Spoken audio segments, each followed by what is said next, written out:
Hello and welcome to this program all about mentoring. I'm Deanne Conrad, the Community Relations Supervisor for the Sioux Falls School District and a proud mentor for more than 2 decades. So when I think back of all of the experiences I've had with a student who was my mentee, I think about Megan and know that she is an adult, a college graduate, and a patient coordinator at a dental office in Michigan. Super proud of her. I know that Bana made it through her middle school years and on to high school. I know that Kevin graduated and is working in our community. And I know that Brooklyn is a middle school student who is working her way through those challenging years that we've all experienced as preteen and teenager in our world. So happy to have played a role in their development and happy to have been a mentor that walked alongside of each of those students throughout their lives. So today we're going to talk to a couple of new aspiring mentors and they're going to share their stories about why they're participating and going to jump into mentoring at this time. January is National Mentoring Month.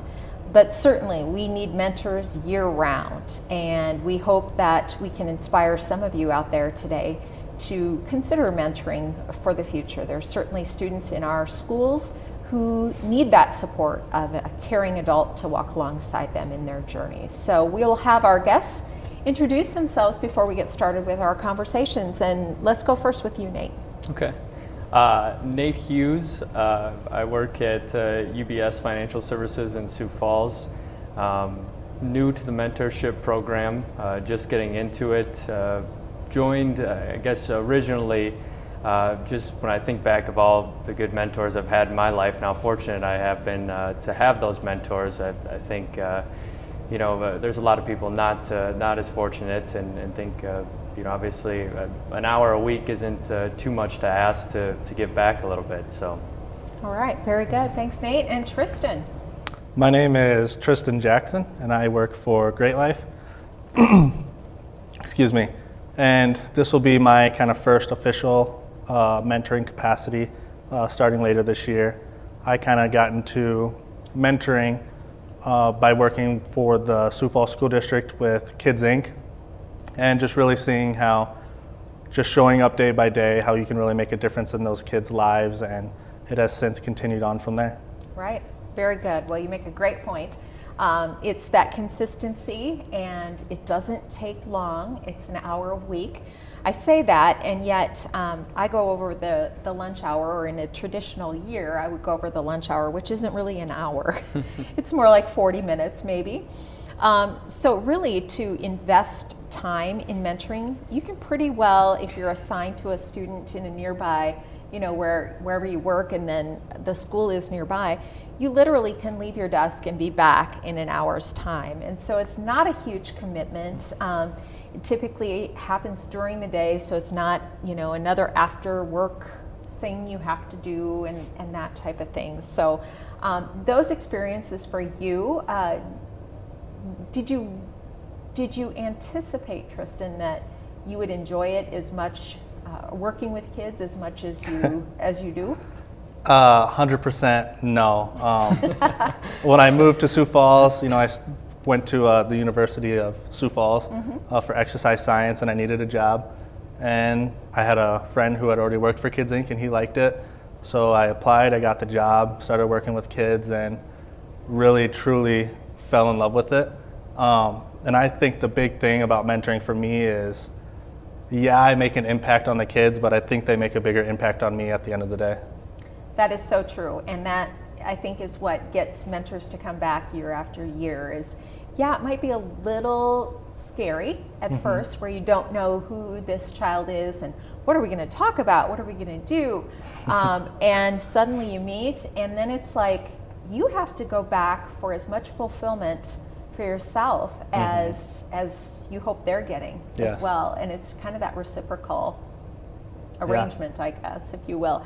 So Nate, having decided to jump into this, what experiences have you had with being a mentor or someone that others have looked up to, or what are you looking forward to in that role?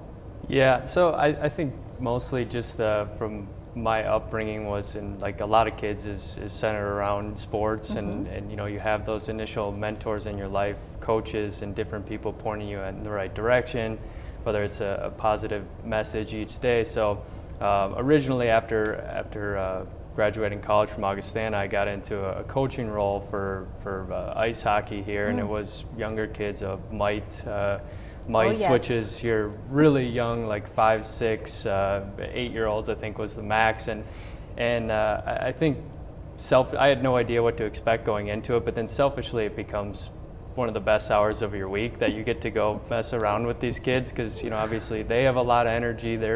You can feed off their energy, and I think just, you know, pointing them in whether it's one message per week or whatever it might be, you know, seeing the smiles on their face and, you know, just being a positive influence on them is pretty rewarding for, you know, selfishly too. So Yeah, absolutely. It could be a job, but it's really a little more than a job, because it's fulfilling. It kind of fills your heart to know that you're serving in that role as well. So each of you were brought into the Teammates mentoring program, which is relatively new to Sioux Falls, but one we're glad to have available to our families. And that Teammates concept, you both spoke about your passion for sports already, and do you anticipate using sports as sort of a conversation starter piece with your mentee when you get together?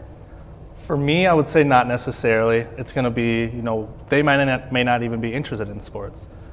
So for me, whatever they want to talk about, you know, I'm just going to be there to listen and tell them my experiences. You know, I might talk about sports in case they haven't played or don't play or aren't sure about playing. I can at least give them my experiences in that.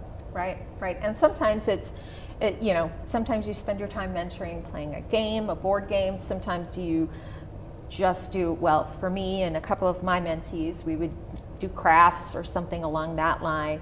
And the conversation just really happens. It's not like you have to go in with a set agenda, like today we're talking about, you know, your focus, and tomorrow or the next week we're gonna focus on time management, or, you know, something like that. It's not that structured. It's really just the togetherness. Do you anticipate using sports or just experiences to start those conversations? Because you haven't met your student yet, right? Yeah, exactly. And I think Tristan nailed it on that. It's more of how they want to take the conversation, where it'll lead to.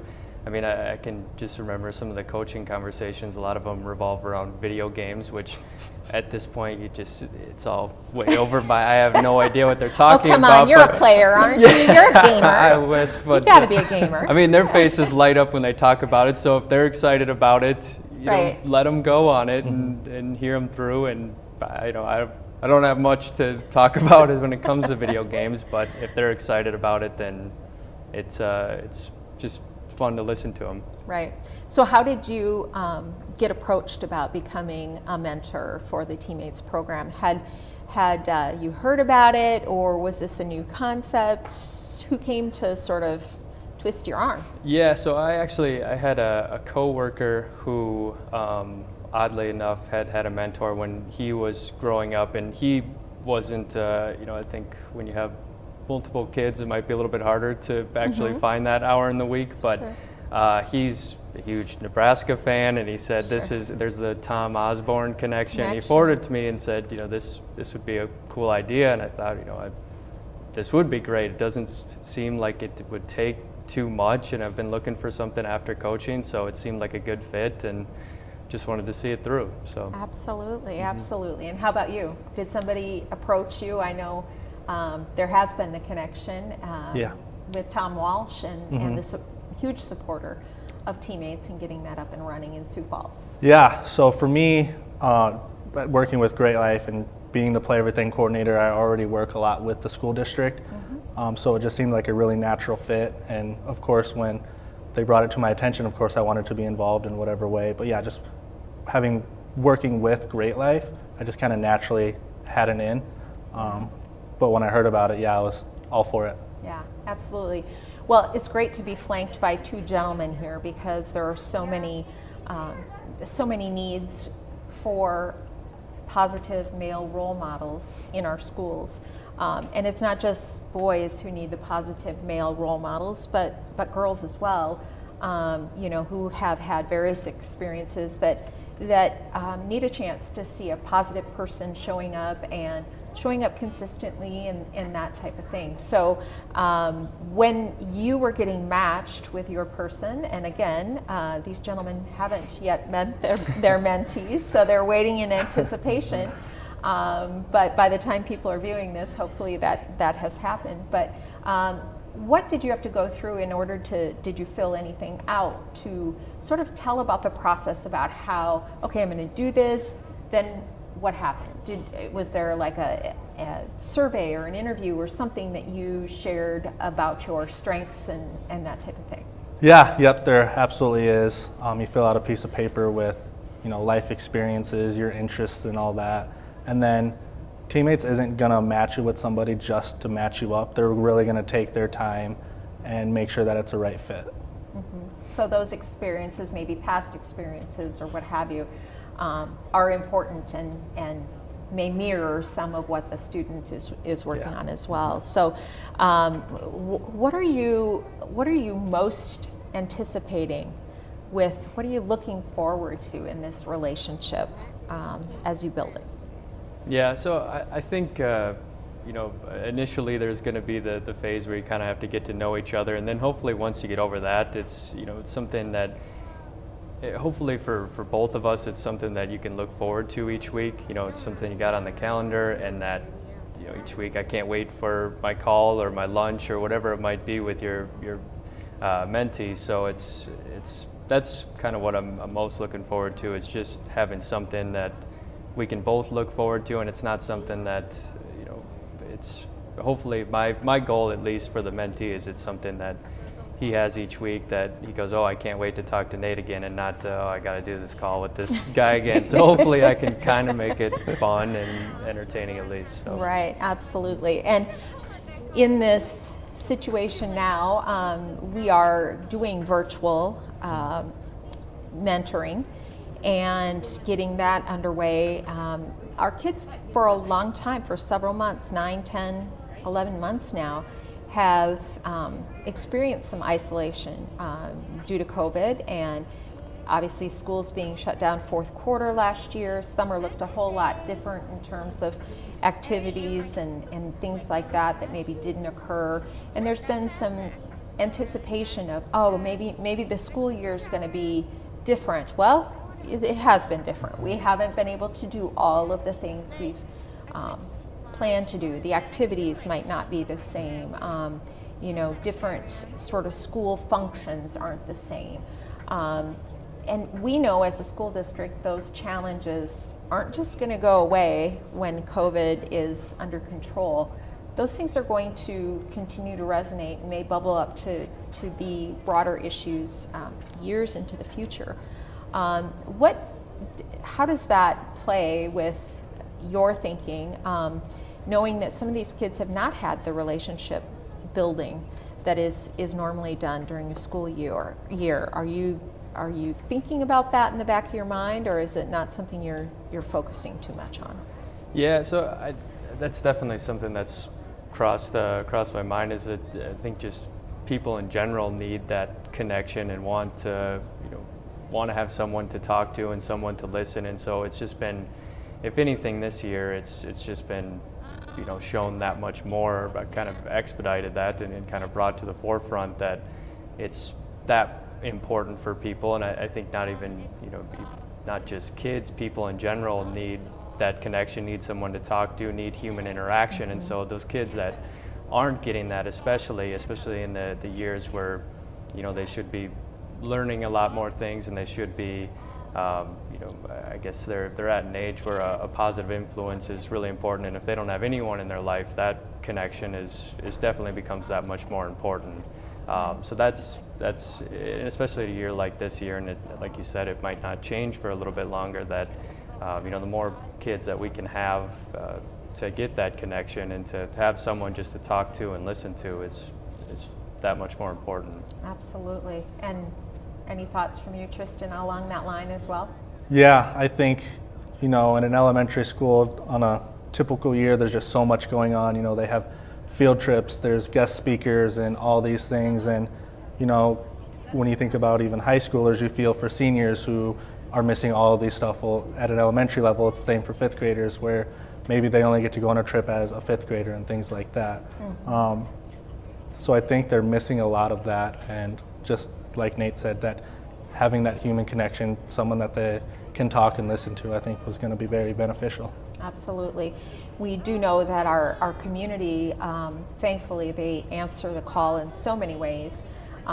Mayor Paul Tenhaken has adopted he's programming, calling it the Sioux 52, trying to get 5,200 mentors, and really promoting that as even a workforce development type of thing. Like if our workforce invests in these kids, and then those kids have stronger relationships and ideas about what careers might be available to them, that really investment on the front end could result in a longer term benefit for our community as well. And so thankfully we have such a wonderful community that comes alongside whenever there is a need, no matter what the need is, and it's exciting. So what are you telling others about mentoring? Have you been able to twist anybody else's arm to try this out? I have. I talk about it, basically whenever I get the chance. Just letting them know that this year, now more than ever, we're going to need mentors. We can't be in the schools, we can't do field trips and stuff like we've already talked about. So if there ever was a need, it's for sure, these past couple of years. Absolutely. Yeah, and same message as Tristan said. I think when you look around, a lot of people reflect on their own lives and they kind of look at how fortunate they were to have great mentors or coaches, whoever it was in their life, to point them in the right direction. Then it does, I think, make people think a little bit harder. There's someone out there who doesn't have that, so why not sign up for this and give back for an hour a week? It's not too time consuming. So yeah, when I think back to my own childhood, came from a traditional family, farm family, so there was lots of work to do. And I didn't really stop and think about who was my mentor until I think I became older and wiser. I don't know. Maybe I'm still not there on the wiser part, but older for sure. To stop and think about who has shaped me. And for me, I was a history teacher and the football coach, Coach Mitchell. He was always had a word of wisdom to share with us, and I think that was someone you always listened to. He was going to say it regardless, but he was the kind of guy you just, that seems to make a lot of sense.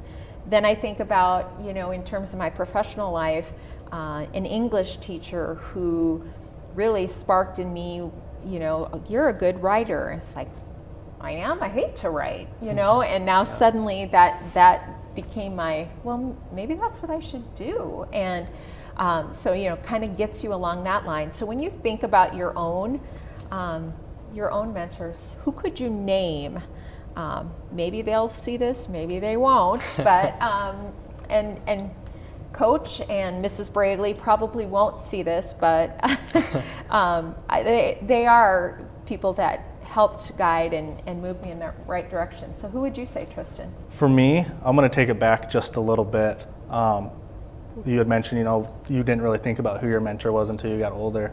Well, my mom actually passed away in 2015, which was my first year at USF. Wow. So at that point, I was kind of, I was in a dark place. I was lost. I was like, is finishing school even something that I can do right now, dealing with this? So for me, it would be one of my friend's moms. Her name is Tracy Lamore. And she's just always, been so motherly, whatever I need, if you need to stay the night, advice. She's always texting me and asking how I'm doing. She is interested in my career and things like that. So for me, it's without a doubt her. Awesome. That's a great story, and obviously your own experiences have shown you the value of that role and the value you could be playing for another student as well. So who would you name, Nate?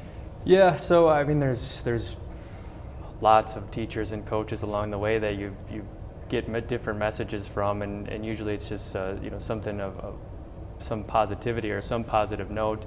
But I think it does kind of, for me personally, it starts with my parents, and it starts with my dad. It's something that you don't realize until you're a lot older, like you said, that Right.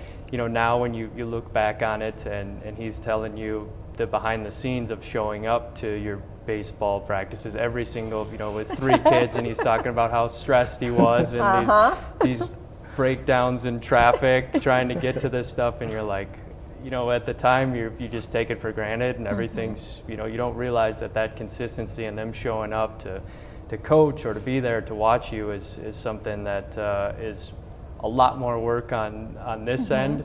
And so I think just having that example is really the biggest thing. And like you had mentioned previously, it's just that consistency of showing up, and it probably won't make a huge difference right away to the mentee, but it's kind of the reflection later. They go, wow, they took an hour out of their week every week, and they were always there, didn't miss it. And I mean, as a kid too, you have no idea what's really going on behind the scenes in their life, and it doesn't matter. It's all about you, yeah. right? Exactly. At that age, it's pretty much, I am the most important, and and there's so much going on these days. There's so many options, which is great, options for kids to be involved in participating. But yeah, as a mother of 3, that does seem to wear you a little thin about how you're going to get here and there and everywhere.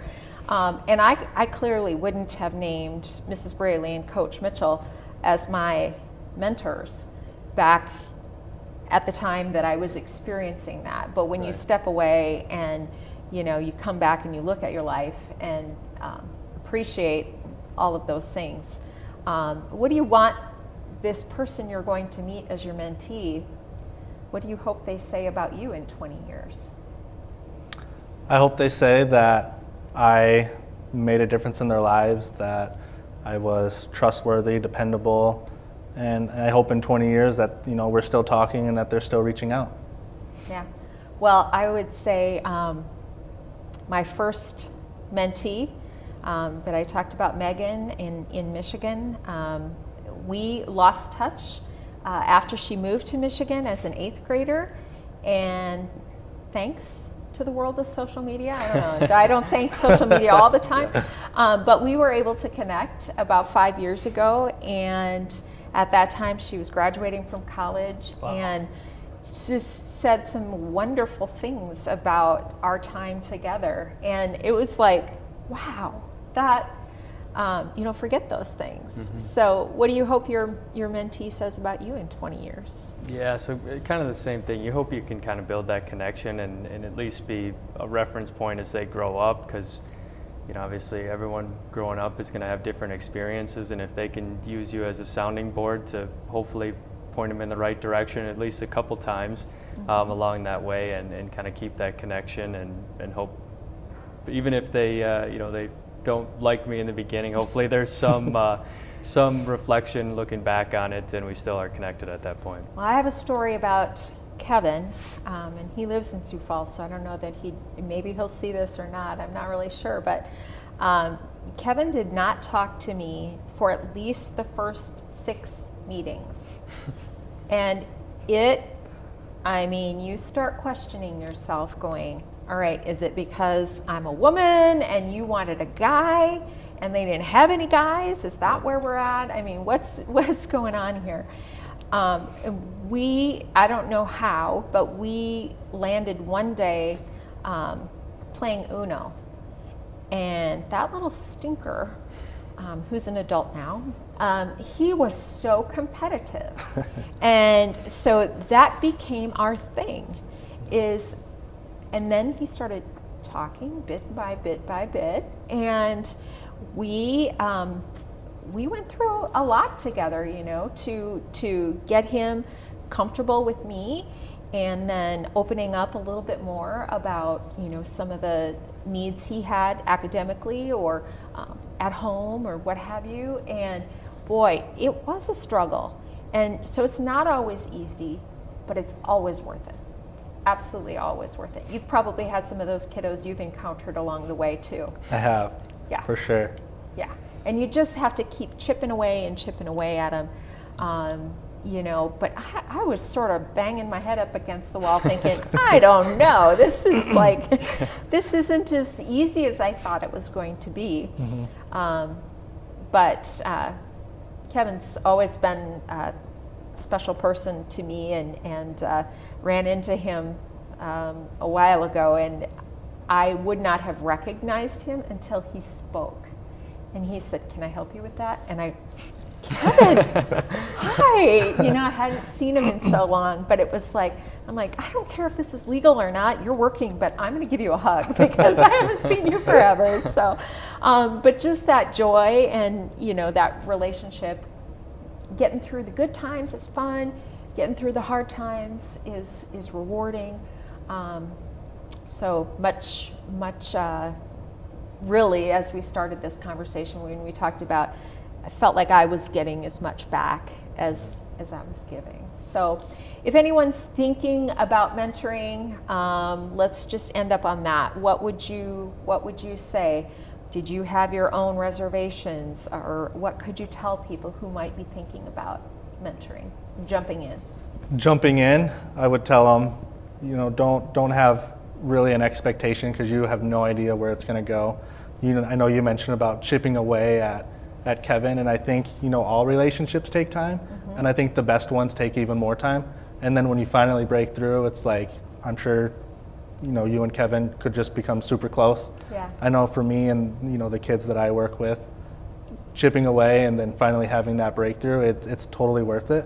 And if you're thinking about mentoring, I think it'll change your life. Yeah, absolutely.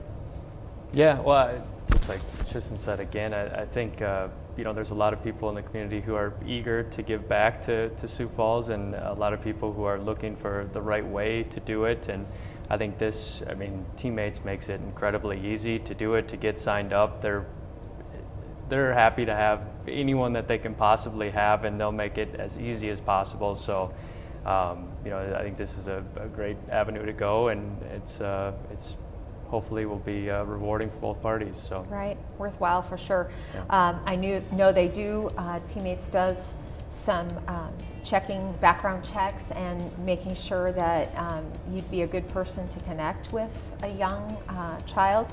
I know that because I received a survey to fill out on a coworker of mine who is going to become a Teammates mentor, and had to ask some questions. How have I observed her working with students in the past? Would she be someone that is consistent? Would she be someone that could serve as a positive role model? And so there are those checks and balances in place to make sure that the right people are mentoring students, and that there is a possible connection between the student and the mentor as well. So just really great programs. Teammates mentoring, also Lutheran Social Services school-based mentoring program offers a variety of options as well, everything from in classroom, and then they have the You Succeed program for high school students. So just reach out into our community and into the nonprofits that are available out there to get connected. It certainly will be worth your time. It will fill your heart in ways that you didn't even know were possible. So thanks for learning a bit about mentoring today with us.